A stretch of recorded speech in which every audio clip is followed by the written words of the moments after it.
মানুষ মাননীয় প্রধানমন্ত্রীকে শুনতে, তাকে নিজের চোখে চর্মচক্ষুতে যাকে বলে বাংলায়, চর্মচক্ষুতে দেখার জন্য একবার আসে।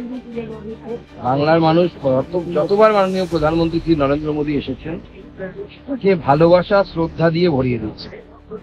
বাংলার মানুষের প্রতি মাননীয় প্রধানমন্ত্রী শ্রী নরেন্দ্র মোদীর স্নেহ আছে যেমন, এরকম বাংলার মানুষেরও মাননীয় প্রধানমন্ত্রী শ্রী নরেন্দ্র মোদীর প্রতি স্নেহ, ভালোবাসা এবং শ্রদ্ধা।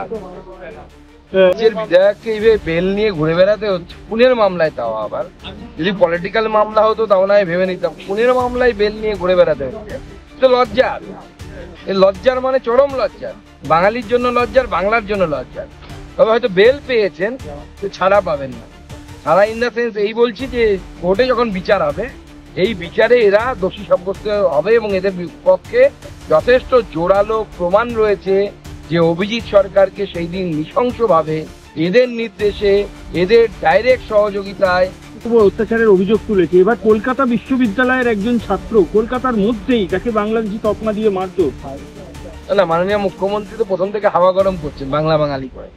যখনই বিপদে পড়েন বাংলা বাঙালির কথা ওনার মনে পড়ে, অন্য সময় বাঙালির কথা মনে পড়ে না। তখন কীর্তি আজাদের কথা মনে পড়ে, তখন ইউসুফ পাঠানের কথা মনে পড়ে, তখন সাকেত গোখলের কথা মনে পড়ে। আর আমরা দেখলাম যে তামিলনাড়ুতেও বাংলাদেশি গ্রেপ্তার হচ্ছে, কারণ ওরা অবশ্যই বাংলাভাষী, বাংলাদেশিরাও তো বাংলাভাষী। আবার কেরলেও গ্রেপ্তার হচ্ছে, বিজেপি শাসিত রাজ্যে হয়, সব সরকারই করেছে। আমার প্রশ্ন, এবার মুখ্যমন্ত্রী কি বলবেন যে কলকাতা বিশ্ববিদ্যালয় বাংলার সর্বশ্রেষ্ঠ শিক্ষা প্রতিষ্ঠানগুলির মধ্যে একটি, সেই শিক্ষা প্রতিষ্ঠানের একটি ছাত্র, সে যখন শিয়ালদার চত্বরে তাকে বাংলাদেশি বলে তাকে মারধর করা হয়েছে, তাকে সেখানে অপমানিত হতে হয়েছে, লাঞ্ছিত হতে হয়েছে, তখন বাংলার সিংহাসনে কে বসে? স্বয়ং মমতা বন্দ্যোপাধ্যায়, যিনি বাংলা বাঙালি নিয়ে বড় বড় কথা বলছেন।